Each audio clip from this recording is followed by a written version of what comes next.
Town Family Goods. I'm so glad you're here this morning. I'm just getting started on a few things, but I thought we could spend the day together. So today, I have a few garden projects that I want to work on and a couple of things just that need attention. So first I'm going to run to the store and pick up a few supplies that I need. A couple of other things going. We're going to deal with these. What I have here is some sweet potatoes that are growing slips. Clark is checking them out too. Okay, what was I saying before I was so rudely interrupted by dogs? That's a constant around here. Someone's walking their dog, and that's the highest offense, isn't it? Okay, so anyway, I've been growing sweet potato slips. Some of them I've already broken off and put into water. That's these here. And we're going to, I was thinking I might put them out today, amend the bed that I want to grow into, and put these out today. But then I thought these might need hardening off because these have been in my house since they started growing. So I think I'm gonna have to give these a few days, probably on my front porch that doesn't get a lot of direct sun, to start to harden off. So we probably will go ahead and still amend that bed, but not put the sweet potato slips in just yet. But we can get everything ready and that'll be wonderful. And then once they are hardened off for about a week or so, I can plant them right out. That will also give these other ones a bit more time to grow, and I can break them off and get them to start rooting as well. So anyway, just a few little tasks to do out here. And then the last one that I would like to accomplish today is to scoop out both of the chicken coops, get a bunch of the bedding that's in there, and I like to use that as sort of a mulch layer. It's sort of a dual purpose. It's a bit of an amendment. I'm watching Clark run like a banshee in the yard.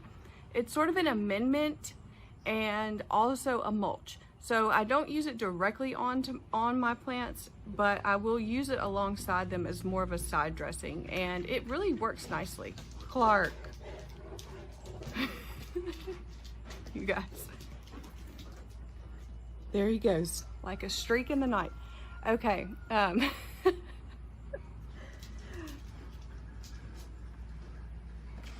see him. Here he goes inside. He let himself in. Oh boy, that one right there. He is a wild puppy.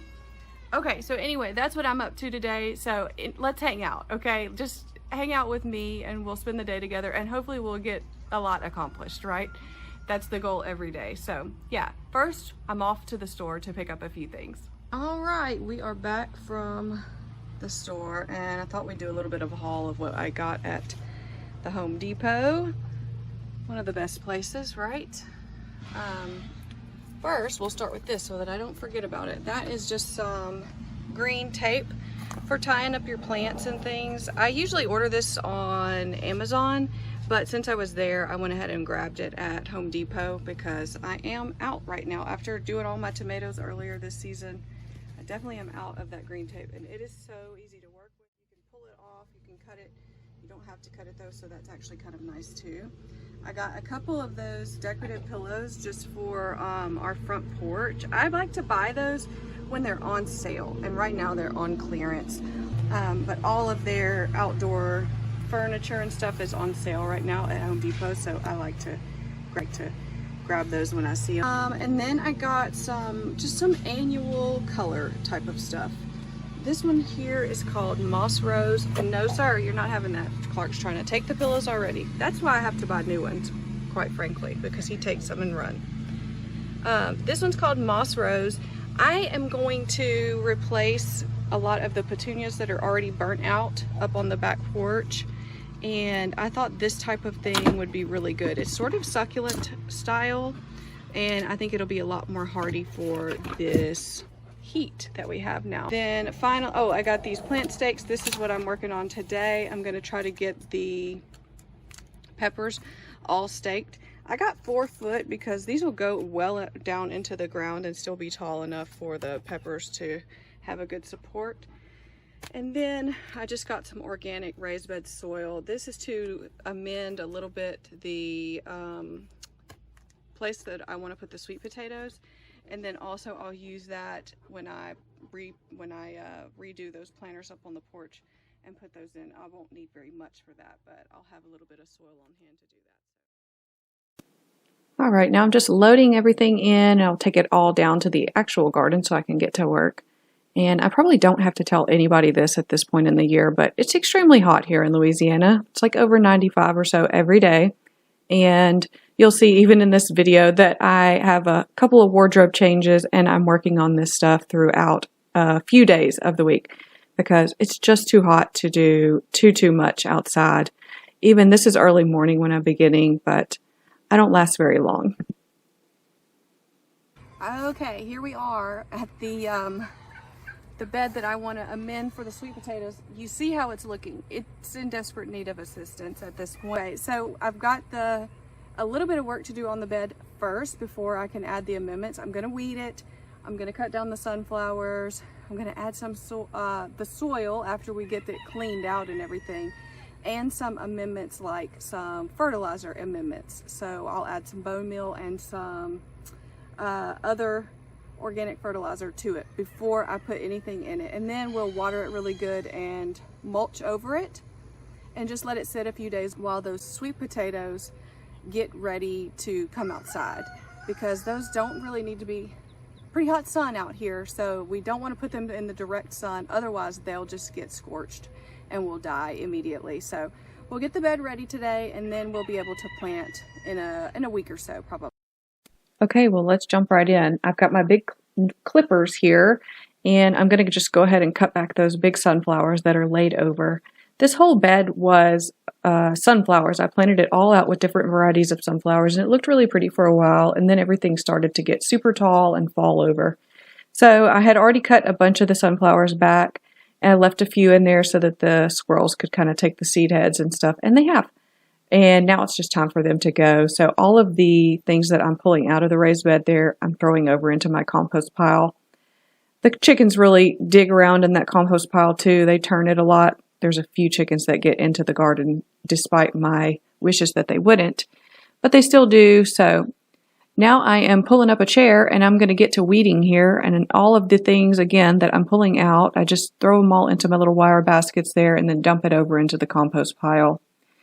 So the next things that I'm going to work on after I get all these weeds pulled, I think I'm going to go in and take a break after this hot work outside. You can see it is very hot. I am definitely sweating. It is a steamy morning, just like every morning here in Louisiana. But after I get all these weeds pulled, then later on in the day, I end up coming back out. I add that soil in to top up that bed. And then this is some organic fertilizer. I just put a layer of it, pretty generous, in both this bed and in my pepper bed that you'll see in a minute. I also ran some irrigation throughout, which I'm going to cover with the chicken bedding that I take out of the coops. So there's the bedding. It's all on now. And the bed is looking nice and fresh, and it'll be ready to plant the sweet potatoes out in just a few days. Okay, hey everybody, I'm back, and it is Saturday now. I started on amending the bed in the garden for the sweet potatoes. Remember we were doing that? I started on amending the bed earlier this week, and I got all of those weeds pulled, cut those sunflowers down, topped it with the soil, added fertilizer, all that stuff, just as I said I was going to. And it has been sitting for the rest of the week, which has actually been a nice break, because later in the week I always get busy with doing farmers market preparation. And I wanted to show you today, though, these sweet potato slips and exactly how I grew these sweet potato slips, because it's so easy. It couldn't be easier. And let me just show you how these start. Now I did, as I said, harden these off outside for the rest of the week. So this is what I did. This is just a bowl here, a glass bowl with water, and these are just organic store-bought sweet potatoes. You can see here that they have sprouted, and these started sprouting just right in my cabinet, because organic sweet potatoes are not sprayed with anything that is like a sprout inhibitor, like a conventional sweet potato would be. Some would be, some are not, but organic definitely are not sprayed with any kind of sprout inhibitor.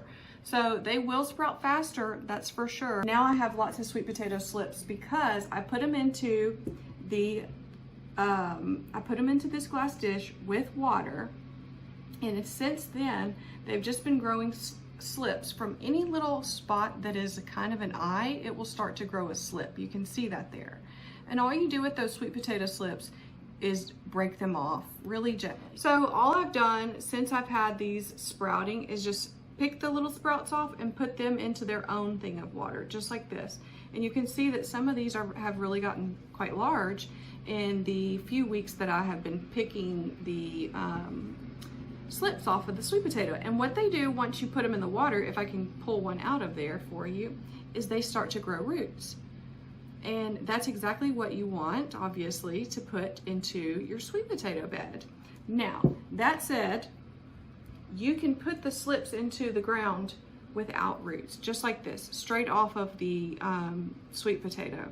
So it's good if you can root them out a little bit. That's great. They'll get it going a little bit faster. But even if you can't, you can use them straight off of there, because you see those little white spots. Again, those are the root nodules, and they're gonna send off roots just as soon as you put them into the soil. Either way, as long as you keep it nicely watered and everything. So, like I said, what I did earlier this week, I moved these from inside in my windowsill, where they've been in this water in this situation for quite some time, to outside on my back porch, where it's mostly shaded throughout the day, but it does get a few hours of direct sun later in the day. So, and they have been just fine. I think they're definitely hardened off and ready to go out into the garden and just be in full sun or whatever their conditions are out there. I am cutting it close on time for growing sweet potatoes, because they do take quite a while. 120 days or so. So that's basically the rest of my growing season, and I really finally made it out here into the garden to get these sweet potato slips planted out today. It's got to happen today. We've ended up having kind of a scattered shower type of day, so chicken's growing, and so we've had scattered showers today, and it's been a little bit difficult to get outside, but after doing some kitchen work and other things, I've got a break in the weather, it seems like. So we're gonna try to get these slips planted out, and also some strawberry runners. I'm gonna try to get them planted out today too. So let's just get to work. All right, I brought my slips out with me here. They're all I just put them all over into one cup, pulled off as many as I could, and we'll see exactly what we've got here before I plant them out. And what I have right here in this corner beside me is a big anthill. So I'm gonna work around that as best as possible and try not to get stung by any fire ants while I'm out here digging around in this flower bed. Okay, so let's get started putting these sweet potato slips in the ground. I'm just separating these out because I'm not exactly sure how many slips that I have. I want to make sure that I have them evenly spaced over the whole raised bed here. So I just kind of sort them out and space them out before I actually dig and plant them out into the soil. So I have a nice tool for this. This is actually a little tool that is used for pulling weeds up out of the ground, but it works good for this because it just makes a small hole, and I can easily just put the little sweet potato slip right down in there. So this makes the planting go really, really fast and easy. You can see here I'm just kind of working my way around the bed, and I have underneath the soil and then underneath the mulch as well that drip irrigation, which is so handy at this time of year. When it's so hot, it's easy to just plug the hose in and water everything at once, and it's really, really convenient. I told you I was working around those ants, and look, you can see them right there where I want to be. So I've got everything placed out, and good luck to it, right? Hopefully everything's going to grow up really, really strong and give me a big sweet potato harvest this year. And now we're on to the strawberry bed here. You can see we cut back the strawberries a few days before this, and all we did was just take off all that old foliage, and just basically I cut them down to where there was about 2 or 3 inches of plant left above the soil.